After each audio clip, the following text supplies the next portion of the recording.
And so we continue our journey of looking at the basic conditions required for healing. We've looked at pure air, we're looking now at sunshine. In our last lecture we looked at sunshine, and now we're looking at temperance. Not a word you hear very much now, but the dictionary definition of temperance is not taking anything into the body that will harm it and taking in moderation the good things. So that gives us a list of things that should never be done or never be taken into the body, and a list of things that should be taken in moderation. Really, all good things should be taken in moderation. So we'll say all good things, because even good food can turn to poison if overdone. I have a book in our library called The Physiology of Digestion by Dr. William Beaumont. And he came to the conclusion after decades of research on the stomach, he said it is not quality of food that is of the most important, it's quantity. So even good food can be overdone. All work and no play makes Jack a very dull boy. We've come to a strange time on planet Earth where it surprises me how parents are not teaching their children to work. And you know when children love to work? When they're little. And most parents don't take use of that. You see, the day doesn't come when the child suddenly stands in front of the parent and says, "I'll work now." I always taught my children to work from a young age. I taught them that they were part of the family firm. And if a child dirties a dish as they eat their dinner, they should be part of cleaning that dish. Very simple basics. You see, and when a parent teaches a child to work, they've got time to play with them. All work and no play makes Jack a dull boy, and all play and no work makes Jack a very poor boy. So you could say it's a balance, moderation in these things. But there are some things that should never enter the human body if you're looking for optimum performance. And I consider the pure crystallized acid that's been extracted from the sugarcane plant one of the most lethal substances ever to be introduced to the human frame. Why do I say that?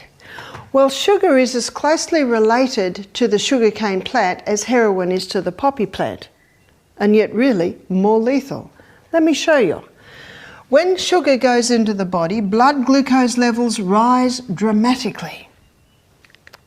Not in sugarcane, because in the sugarcane, the sugar or the glucose is all bound up in fibre and it's slowly released.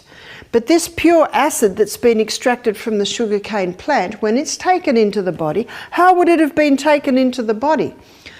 What would most Aussies have had for breakfast this morning? Cereal. I challenge you, find a cereal with no sugar.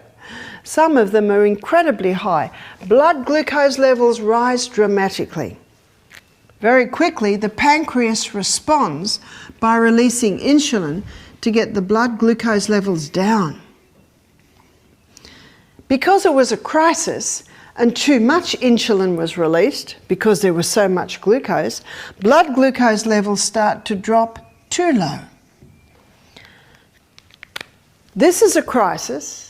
And this is a crisis. Now blood glucose levels are too low. And so the brain says to the pancreas, quick, stop the insulin and release the glycogen.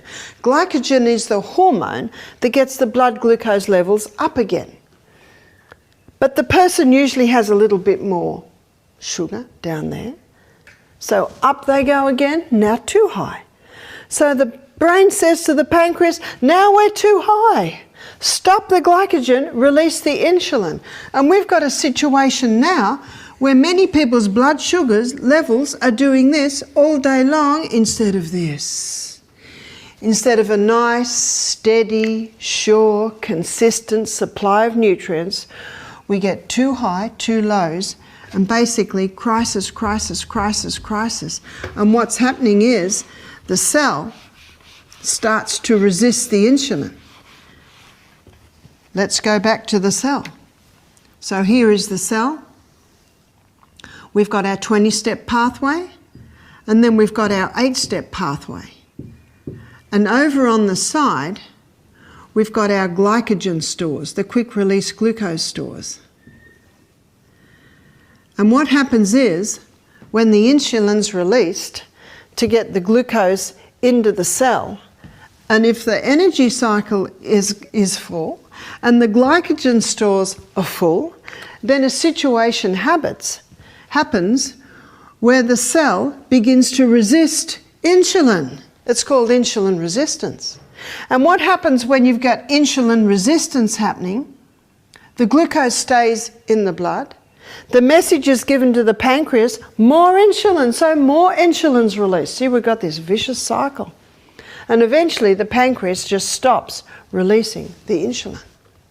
We've got 400 new diabetics diagnosed every day in Australia. It's an epidemic on this high sugar diet. I challenge you, go to the supermarket, it's in everything. Especially with the fat phobia that's hit Australia and has for the last 20 years. When they take all the fat out of a food, they've taken all the flavour out. For instance, yogurt. How many non-fat, low-fat yogurts do you find? Now they're not palatable at all. So what do they do to make them palatable? They add a bit of sugar.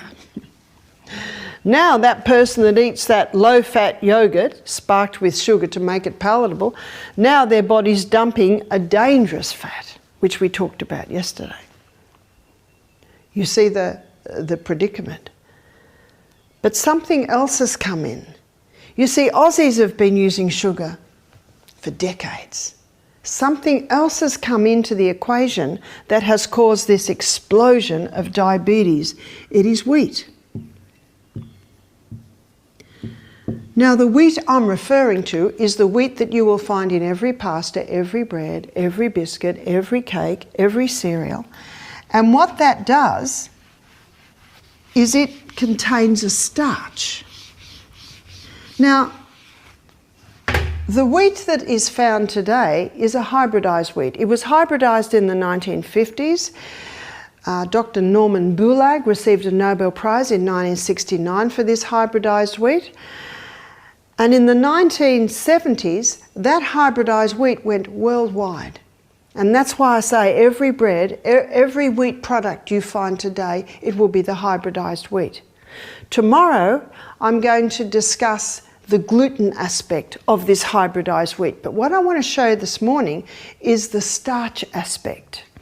And the starch that is in wheat is amylopectin,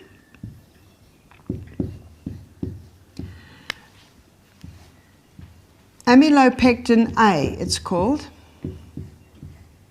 And amylopectin A gets the blood sugar level up very quickly, like that. That's your amylopectin A.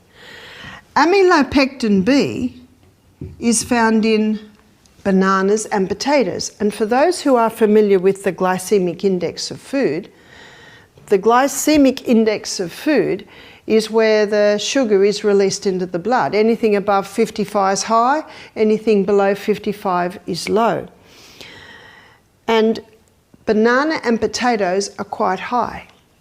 So amylopectin B is found in bananas and potatoes, and that gets it up quite high.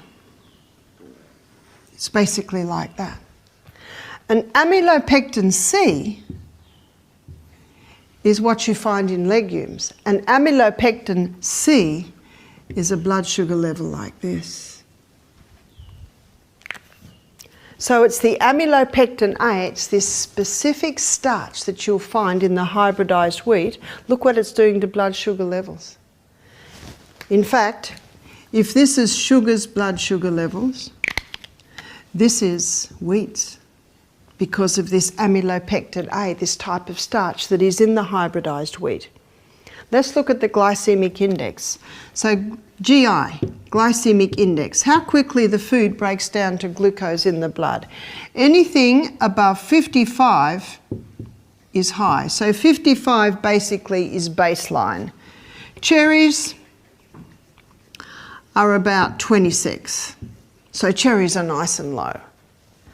So let's have a look at sugar. And I'm referring to the pure crystallised acid that's been extracted from the sugarcane plant. That's 59. And that does not surprise us. Where's white bread? And there's an American nutritionist, he's got a saying, he says, the whiter the bread, the sooner you're dead.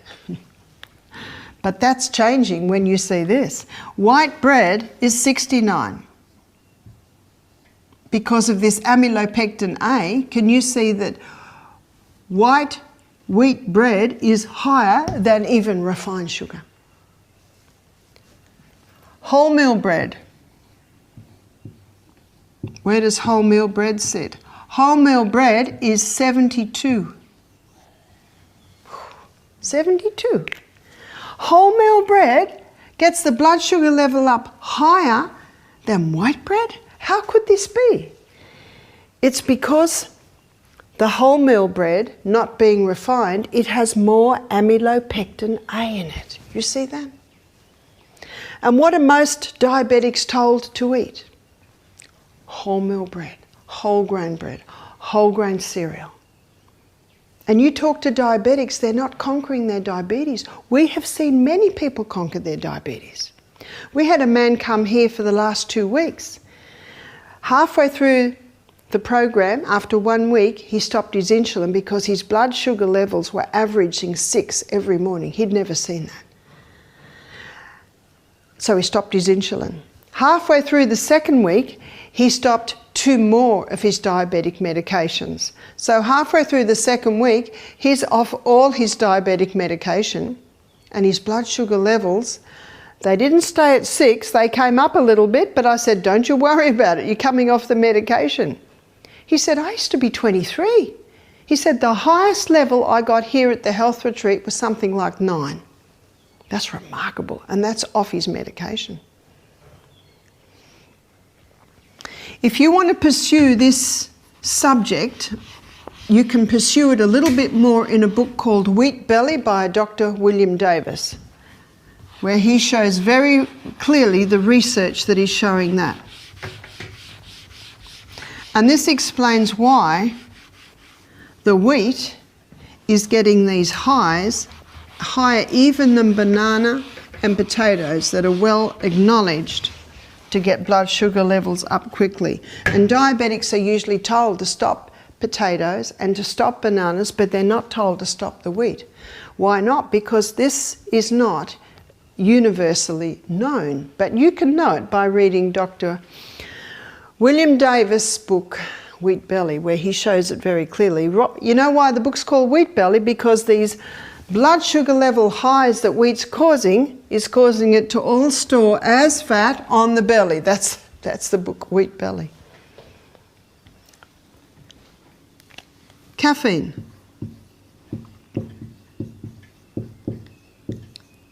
How does caffeine affect the body in a negative way? Let me show you. This is a nerve cell, and we have 1 trillion of these in our brain. This is what our brain is made up of, nerve cells. This is the arm that comes out of the nerve cell called the axon. These are the little filaments on the end. These are the boutons. And here we have the next nerve cell. These are the receiving stations called the dendrites. And here are the dendrites here. These cells communicate with each other via little chemical messengers. So the little chemical messengers come in, they're encapsulated, go down the arm into the little boutons, and then they're released out to the next nerve cell, and the whole process is repeated from nerve cell to nerve cell. These messages can be travelling at 200 kilometres an hour. One nerve cell has the ability to communicate with 20,000 other nerve cells. What caffeine does is that it interferes with these neurotransmitters. One neurotransmitter is adenosine. And adenosine is the neurotransmitter that acts like the brakes. Our brain runs according to precision balance, and anything that interferes with the brakes is potentially dangerous. When caffeine goes in, adenosine levels drop.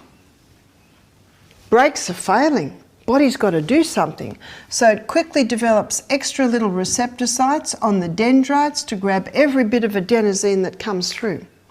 Then the person comes to Misty Mountain Health Retreat. Adenosine levels go back to normal. Receptor sites get flooded. Oh, does that hurt? People say to me, Barbara, do you drink coffee? I say, no, I just watch the people suffer. Day 1 of Misty Mountain Health Retreat. If someone says to me, Barbara, how can I prepare for my stay at Misty Mountain? I say, start reducing the coffee. Start reducing any caffeine.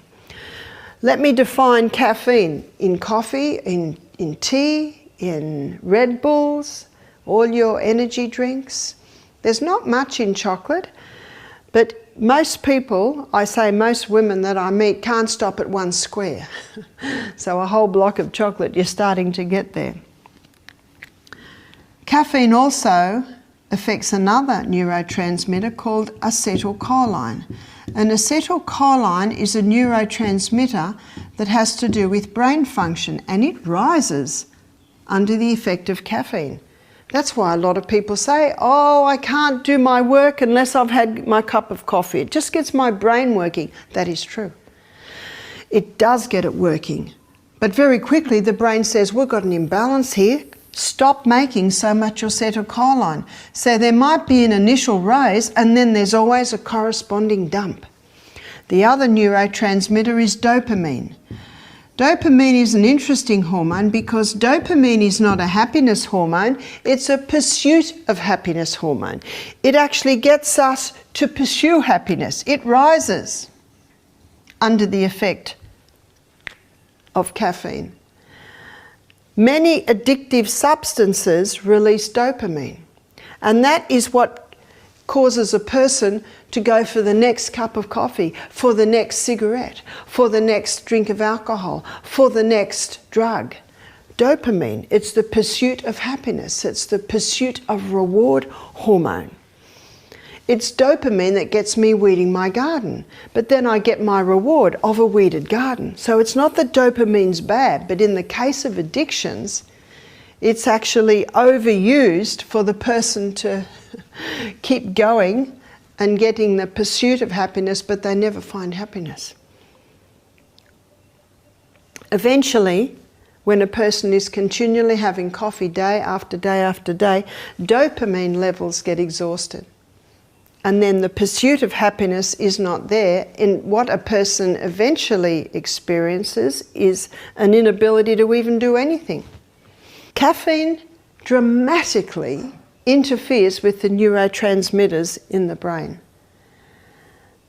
The definition of depression is a chemical imbalance in the brain, and caffeine is one of the most responsible for that.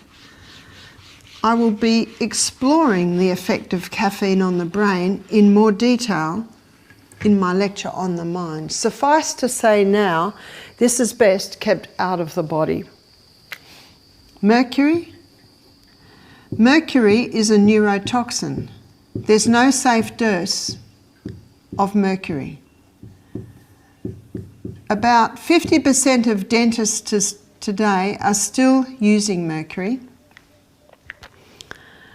But I don't know about you, but I don't want a neurotoxin anywhere near me. You've heard of Mad Hatter's disease? Mad Hatter in Alice in Wonderland. Hatters went mad because they used to glue the felt hats together with mercury. And of course it went in through their skin, and this neurotoxin started killing brain cells, even eating away at the myelin sheath, which is that fatty substance around the arm coming out of the nerve cell. A person is in a very dangerous situation if they're on a fat-free diet and they've got high mercury levels, for instance, mercury fillings in the mouth, or they're having a high fish diet, especially the larger the fish. You see, mercury is bioaccumulative. That means that the more mercury that is going into the body, the more it is accumulating. And this is why it's the larger fish that have the highest concentration of mercury. So for people that love fish, I say keep it to a small part of the diet and just go for your smaller fish. The smaller the fish, the smaller the concentration of mercury. It's the fish and the fillings, the two F's, where most people are subject to mercury today or exposed to mercury. Just remember, there's no safe dose of it, and it is a neurotoxin. Alcohol.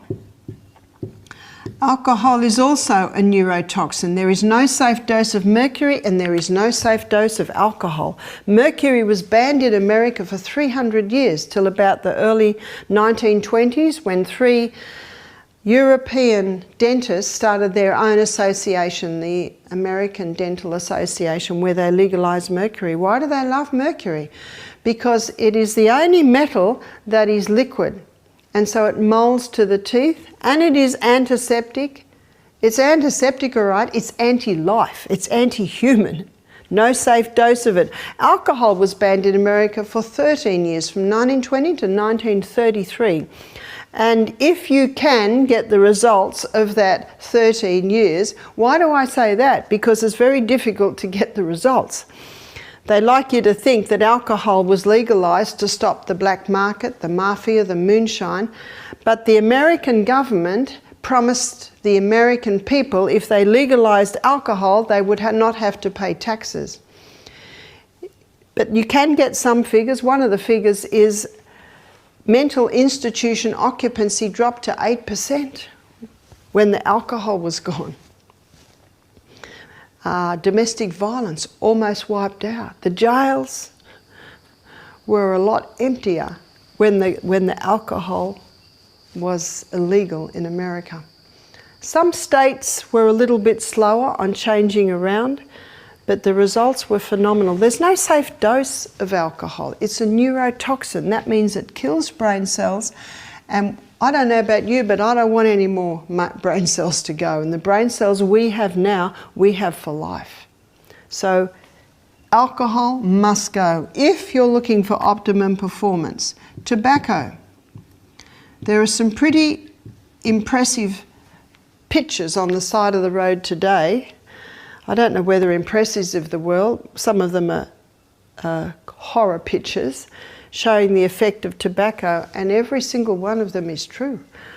One of the slogans said, tobacco affects almost every organ in the body. Wrong, every organ, because it affects the blood, but it particularly affects the respiratory. So a person who smokes can get nasal cancer, they can get tongue cancer, they can get throat cancer.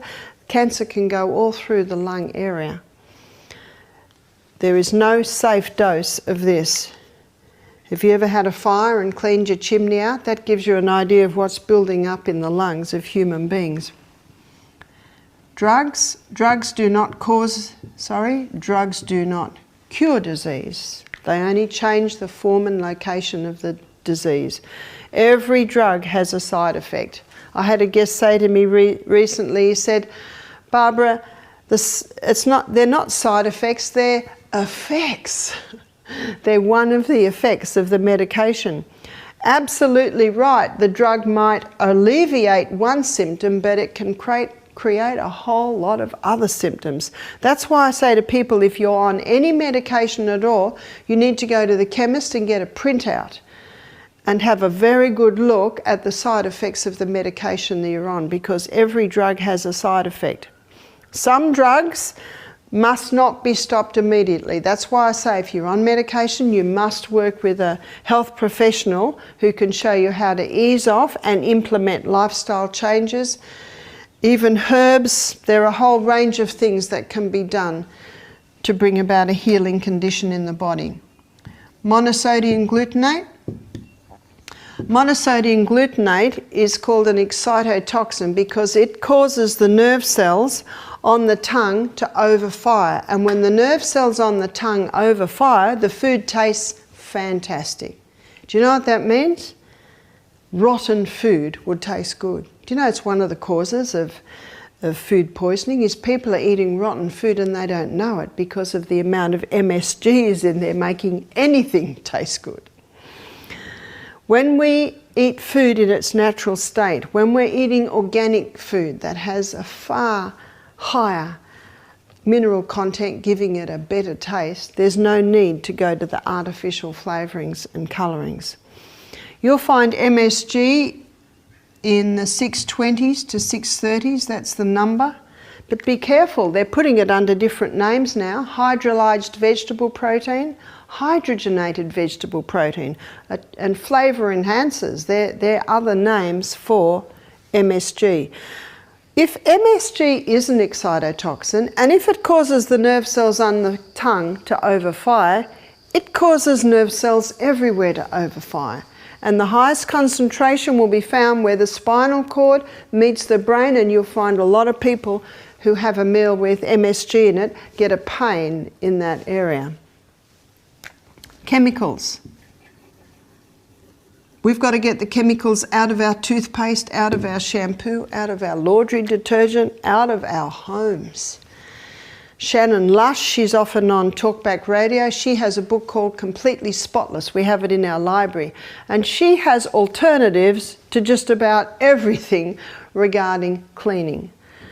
I bought my daughter a book called Good Old Days, Good Old Ways. And that book shows all the ways that housewives used to clean things using natural products.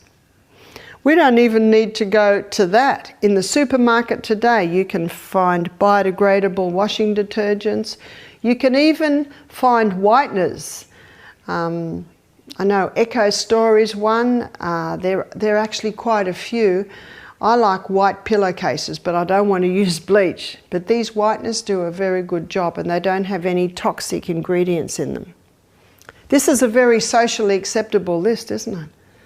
There's no need for me to talk about the dangers of cyanide, arsenic, ice, heroin, but there definitely is a need to discuss the dangers of this list, because most people will agree with me this is a very socially acceptable list. And little by little, like the dripping tap on a stone, these substances are eating away at the proper functioning of the human body. But I think one of the scariest places they're eating away at proper body functions is the brain. And in my last lecture, I'm going to show you how these things directly affect the brain. There are 1,700 new cases of Alzheimer's diagnosed every week in Australia. Here we have another epidemic. And little by little, these are causing a deterioration of the proper functioning of the brain. And this is why temperance is an important law of health. Because if you don't turn the tap off, you're still going to be mopping up in the other corner. If you don't find the cause, you will never get a cure. And because all these substances don't appear to make you sick as soon as you have them, often people think that a little bit won't hurt you, but not so. We're going to look at our fourth law now, which is the law of rest. There's a tiny little gland in the base of our brain called the pineal gland. And the pineal gland releases 4 hormones every night. And it's about as big as the little circle that I have drawn here. The pineal gland. In my Anatomy and Physiology book of the 70s, it is said not much is known about the pineal gland, but a lot is known about the pineal gland today. Light and dark signals are fed through the optic nerve to a control centre in the brain where your body clock is located. And the body clock communicates with the pineal gland and causes a release of 4 hormones between the hours. Daylight saving is between 10 and 3 a.m. When winter comes, or if you're living in Queensland, it'll be between 9 p.m. and 2 a.m. It is in these hours that these 4 hormones are released, and they are responsible for revival and renewal. One is serotonin. Serotonin is your mood hormone. This explains why the children aren't very happy if they have late nights, either of the adults actually. You want to feel good every day, all day, go to bed early. Arginine vasotocin. Arginine vasotocin is a hormone that puts you into a deep sleep. Arginine vasitocin is also your natural painkiller. If you have any type of pain, go to bed early. Your natural painkiller will kick in. I meet people who have trouble sleeping. And when I ask them what time they go to bed, they say, oh, I don't go to bed till midnight. Because they have this reasoning that if they stay awake a little bit longer, they'll get more tired and they'll sleep better. But the opposite's true. The earlier you go to bed, the more likely you are to fall into a deep sleep because of arginine vasitocin. I read an article in Time magazine on sleep. They said, sleeping tablets don't do a whole lot because you don't wake revived, and it's really not fixing the problem. They said, what helps more than anything else the research has shown is cognitive behavioural therapy. Let me illustrate cognitive behavioural therapy. We had a lady do our program and she said to me, my sleep drives me crazy. She said, I wake up at 3 every morning, she said, and I get so annoyed. I get so annoyed, why am I waking at this time? And I can't sleep again. After hearing this lecture, I said to her, now if you wake at 3 in the morning, you can say, this is fantastic. I've got my hours of power. And you can just relax and plan your day. And she did. And she actually went back to sleep. It's because she was so annoyed it was affecting her worry, so she could not sleep. So these are your hours of power. These are your hours of renewal, regeneration. Another hormone is epithalamin. Epithalamin is a hormone that reduces aging, and it also increases learning capacity.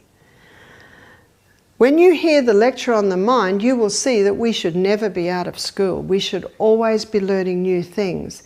Many people in the latter years of life have trouble learning new things because they're dehydrated and they're going to bed too late and they're not exercising, as you will see. So if you want to increase your learning capacity, make sure you're asleep at the moment by 10. In the winter, make sure you're asleep by 9. Those early mornings are called the hours of gold. About 6 years ago, I had to do a 10,000 word thesis to finish my nutrition course. I had 1 week to do it. I didn't have to do it in a week, but I wanted to do it in a week because I wanted to graduate at the up and coming seminar. And I did it. I went to bed at 8 o'clock. I woke at 4 o'clock. I had 2 hours of peak study time. And I made it. And when I read my thesis today, I think, wow, who wrote this? Well done. Brain sparky at that time of the morning. The last one is melatonin. Melatonin has a nickname. It's called the fix and rejuvenate nighttime hormone. So sleeping in these hours allows the pineal gland to release these hormones that are responsible for our body getting rest and rejuvenation in the night. And there are things that you can do that will cause an increase in the output of these hormones, and there are things that you can do that will cause a decrease. Let's look at those. Increase. Laughter. No wonder the proverb says, a merry heart doeth good like a medicine, but a broken spirit dries up the bones. That brings us to the decrease. Worry. What's the old saying for worry? Worry is blind and cannot discern the future. So we need to laugh more. I think I mentioned the other day that children laugh 125 times a day. So should we. We should laugh more. Sleeping in the dark. You see, it is light and dark signals that are fed through the optic nerve to the control centre in the brain that gives the messages to the pineal gland. So it's very important that the lights are off while you're sleeping. Sleep in the dark. Sunshine in the day. These are both giving very clear messages to the pineal gland. So it doesn't surprise you to hear me say that artificial light is very confusing to the pineal gland. Especially, I'm referring to the screens. How many people's eyes are glued to screens in these hours? And I'm referring to the television, I'm referring to the iPod, the iPad, the computer, the Game Boys. I say to parents, you must have some rules in your home. My brother-in-law gathers all the teenagers' technology of in the evening and charges it in his office overnight. It's a very good idea. I think one of the contributing factors to the mental illness we're seeing, especially in adolescents and teenagers, is the overexposure of the eyes to these screens when the pineal gland should be reviving and recharging. And as you'll see on Saturday morning when we look at the lecture on the mind, the frontal lobe of the brain doesn't develop till 30. We're getting brains that are getting damaged before they're even developed. We have computers, handy stuff. I don't have to carry 2 suitcases loads of books when I'm doing a school. I just need a computer and it's all on there. Very handy. It's the overexposure, as I looked at when I discussed the eyes, but it also is within these hours. So you'll be doing your body and your brain a great favour if you make a decision not to allow your eyes to observe the screens in these hours. Alcohol.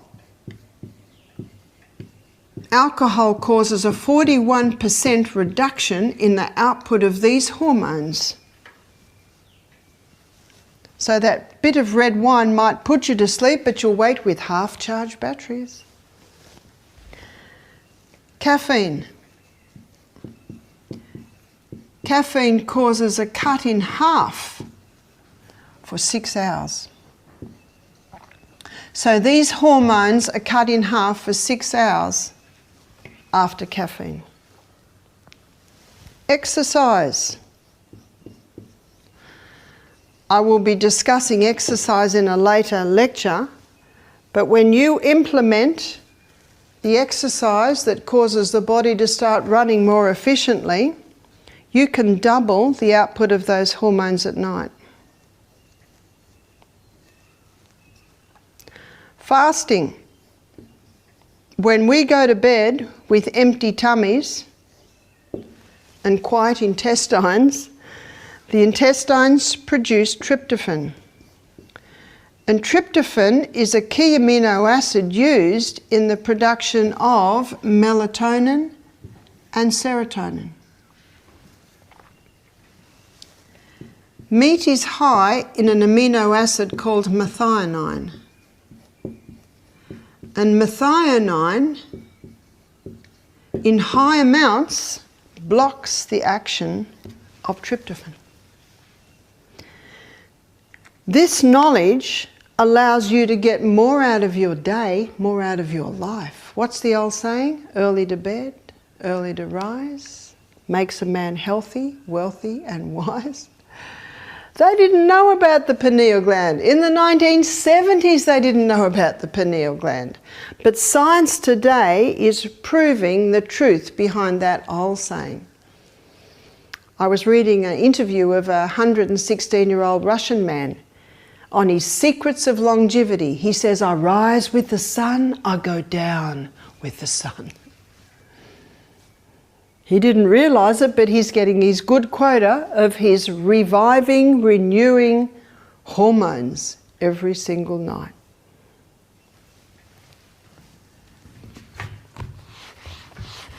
There's one other part that I'd like to cover in rest. And that is an organ of the body that rarely gets a rest today. It's called stomach. We have one stomach. I'm going to put a big number 1 here, just to remind us how many stomachs we have. Just one. You see cows, sheep, goats, they have several stomachs and they can eat all day long because it goes from one stomach into the next stomach, into the next stomach. But we only have one. A couple of years ago, I got a book from America. Amazon found it for me in Aristoc State College Library, Teacher's Library. And it's called The Physiology of Digestion by Dr. William Beaumont. I'd read of articles referring to this story. It's a remarkable story. And it happened in the probably early 1800s, where a young man named Alexis St. Martin sustained a gunshot wound to the stomach. So this gunshot, it was an accident, went through and it blew out part of his ribs and some of his stomach.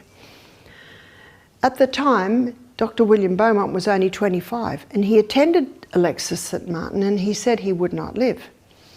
And every day he visited him and every day Alexis St. Martin was picking up and getting a little brighter. And there were two things that Dr. Beaumont put on his wound. One was aloe vera, excellent choice, and the other was myrrh. Myrrh is a strong antiseptic. Nice that there was a time when doctors used herbs. You know, there are some doctors using herbs today, but the majority not. He said about 4 times over the next few months, a big tumour rose, burst, and a 2-inch piece of rib came out. Isn't that interesting? Why did the body make a tumour? To get rid of a piece of rib.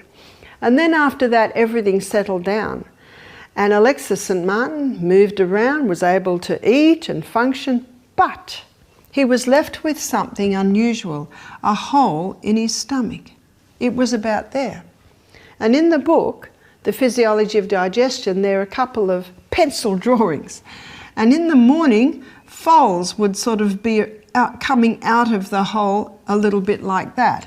When he started to eat and the stomach muscles started to move that food around, then the folds would go back in somewhat. Dr. William Beaumont saw his opportunity and he started to experiment on Alexis St. Martin and this hole. And he would get a piece of food, he'd tie it to a silk thread and he would put it in the hole. And after 2 hours, he'd pull it out, have a look at it. Then he'd put it back in. Then he'd pull it out again. He did numerous studies. In fact, the book that I have, the first third, is the story. And it's a remarkable story because Alexis St. Martin lived till he was in his 80s. He married, had children. Every few years, Dr. Beaumont would telegram him and say, please come back for a year. I'll put your children through school, I'll put you in a nice house, I'd like to just do a few more experiments. The last 2/3 of the book is where Dr. Beaumont meticulously documented all these experiments. It's fascinating. Dr. Beaumont found with his research that digestion is accomplished within 3 to 4 hours. And then he noted that the stomach loves a rest of 1 hour. Put that together and the equation is 5 hours at least between meals. And the stomach hasn't changed. And how many people today are told to graze? How many people today are told to eat lots of little meals? I've had a few ladies and they told me that their doctor said eat lots of little meals, it'll raise your metabolic rate. Do you know how it raises your metabolic rate? It irritates the stomach so much, which irritates the nervous system, and in that way it raises the metabolic rate just a little. The most powerful way to raise your metabolic rate is to exercise. But Dr. Beaumont found there were 5 situations where the food was still in the stomach 8 hours later. So let's have a look at those 5 things. Number 1 was overeating. Dr. Beaumont came to the conclusion that there's only so many digestive enzymes released in the stomach, so if too much food goes into that stomach, it basically just can't do it. It's like asking me to carry up the hill here a heavy load that my big strong son could almost run up the hill with, but I'm struggling. Putting too much food in the stomach, it just can't do it. How many people want to eat an evening meal on the 25th of December? Not many, because their Christmas lunch was bigger and richer, and the food is often still in the stomach 8 hours later. Often eating. Dr. Beaumont found that if Alexis St. Martin put more food in before the previous meal had been digested, the pyloric sphincter shut. The pyloric sphincter is the little valve at the end of the stomach into the first part of the small intestine. And he came to the conclusion that there were sensors coming out of the pyloric sphincter. And what he found was when the food goes in, it goes round and round and round and stops. And then it goes round and round and round and stops. And every time it stops, the sensors go out. And when the sensors sense that the food is broken down to the required state, it'll start to open. And little by little, the food will come through. So let's have a look at what's happening at 9:30 in the morning, maybe 2.5 hours after breakfast was eaten. And there's still probably a remnant, maybe there's about a third of the breakfast still in there. And then the person has morning tea. Maybe they have a biscuit. Maybe they have a cake. Maybe they have a pie. Maybe they have a sandwich. Or maybe they're really healthy and have an apple and a handful of nuts.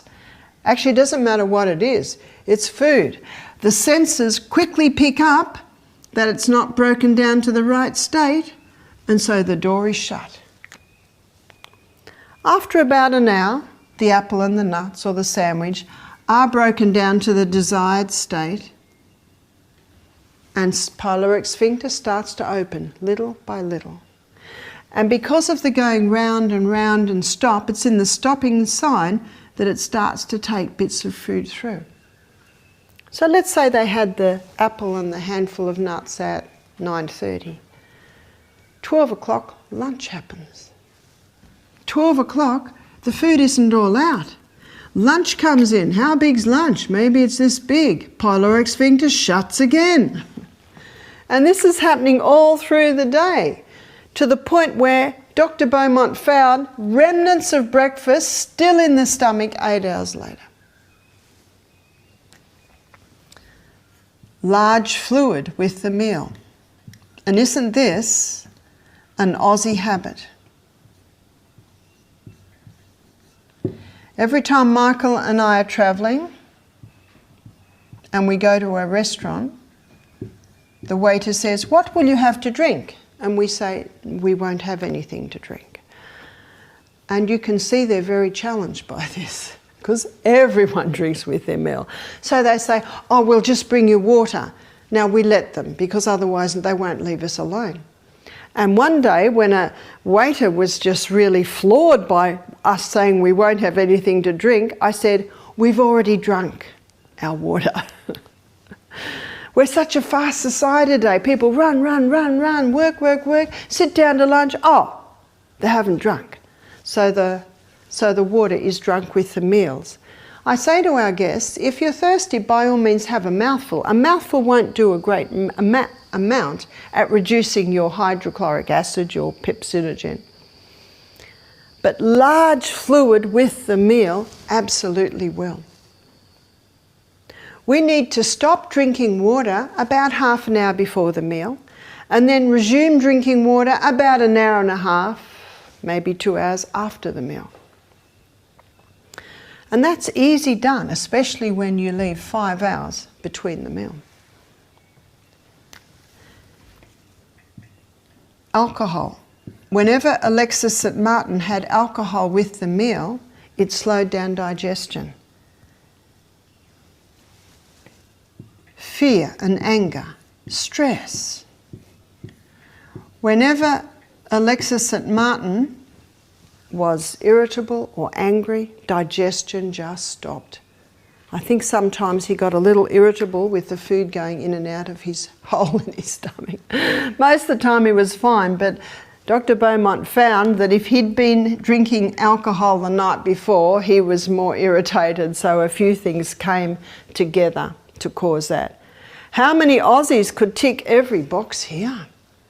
No wonder stomachs aren't working properly. Stomach's very important because that's where the start of our protein is broken down. Protein's a very important nutrient. We should be eating breakfast like a king.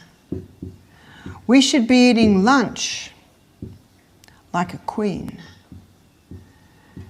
And we should be eating tea like a pauper. And sometimes paupers don't eat. How many Aussies today are having breakfast like a pauper, lunch like a pauper, and tea is the king and the queen together? And then they sit down in the easy chair and they fall asleep very quickly. Body says, finally, we've got some nourishment. Oh no, they've gone to sleep. What does the body have to do with all that excess glucose now? It has to store it as fat. And that's another contributing factor to our 63% of Australians obese or overweight. To be able to go 5 hours between the meal, we should be eating a high fibre diet. You see, fibre slowly releases the glucose. The high fibre diet gives you this lovely, consistent delivery of nutrients. We should be having great proteins. We've already defined how important the protein is. And we should be having healthy fats. Ideally, the majority of our fats should come from the food we eat, nuts, seeds, avocados, and a little bit from the concentrated oils in the coconut oil, the olive oil. This afternoon I'll be defining that. These are the 3 food groups that keep the food in the stomach longer. These are the 3 food groups that will ensure a nice, consistent delivery of nutrients to every cell in the body. This will allow you to go 5 hours between meals. What about children? I raised 8 children by giving them breakfast like a king, lunch like a queen, and tea like a pauper. A great evening meal for a child is a banana. A banana causes a release of melatonin so they sleep better. Not everyone can eat lunch like a queen like we do because they're at work, they're at school, they're in the office. So I say, make breakfast a little bit more substantial. Ensure that you've got your 3 essentials in lunch and maybe make tea a little lighter and a little earlier. Some mothers have told me that when the children come home from school, that's when they serve the main meal. And that's when children are hungry, isn't it? When they get home from school. So it's just working out what suits you. One lady said to me, but it's so nice to sit and eat with the family at night. I said, yes, it is. But just make it lighter. It's such freedom for a woman. I homeschooled my children, so it was very easy to give breakfast like a king and lunch like a queen and tea like a pauper. We'd garden of an evening, especially on the cool summer evenings. When we couldn't see which was a weed and which was a plant anymore, we'd come in, we'd shower, story time, and then straight to bed. No big evening meal, no big wash up. It's fantastic. One lady said, but Barbara, you don't understand, that's the only time I've got time is at night. I said, well, what you can do at night, you can prepare for the next day. You can do a little bit of prep so you do have a nice substantial breakfast, so that you do have some great things in a packed lunch. And then at night, it can just be light. Some of our guests find they just have a protein smoother at night, or soup if the weather's cool. or just a salad, but something light. You've just got to find out what works with you. Our stomach hasn't changed. Alexis St. Martin's stomach was the same as our stomach. It works the same. I think it would be good to have his book published again. The problem is we'd have to have an interpreter because it was written in 1833. I understand it because I read the King James Version of the Bible, so I'm used to the lovely poetic Old English. But his findings changed the nutrition world. Up until then, nutritionists, doctors, they thought that digestion was purely a mechanical process. But he showed that it is also a chemical process. We need to eat breakfast like a king that contains the fibre, the protein and the fat, and then we need to stop. No more goes in other than water after a couple of hours till lunch. Many people who need to drink with their meals need to because they sit to their meal dehydrated. So the time to hydrate your body is before your meal, between your meal. I wake up at about 5 every morning. I eat at approximately 7. I do my exercise program in the middle there, and I'm able to have 3, sometimes 4 glasses of water over that time. I eat at 7. And I often do not drink water again till about 10:30. You see, I'm not at all thirsty, I'm well hydrated. I was well hydrated when I sat to eat my breakfast. So at about 10:30 I might start drinking water. I usually have lunch at 1. And then I can easily drink maybe 2 or 3 or 4 glasses before lunch. If I do that, I've done about 1 3/4 or 1.5 litres by lunch, which means all I have to do after lunch, before bed, between lunch and bed, is drink 2, maybe 3 glasses of water. When a person is not used to drinking water, it's important to plan like that. How many people wake up in the morning, don't have water, and then sit to the table and have their breakfast with their orange juice and their cup of coffee? Both contain dehydrating agents. Caffeine and sugar are 2 of the worst dehydrators. And how many people try and hydrate themselves with that? Water and water alone will hydrate it. Let's look after the stomach. We've only got one. And if we give it the right conditions, it will serve us well.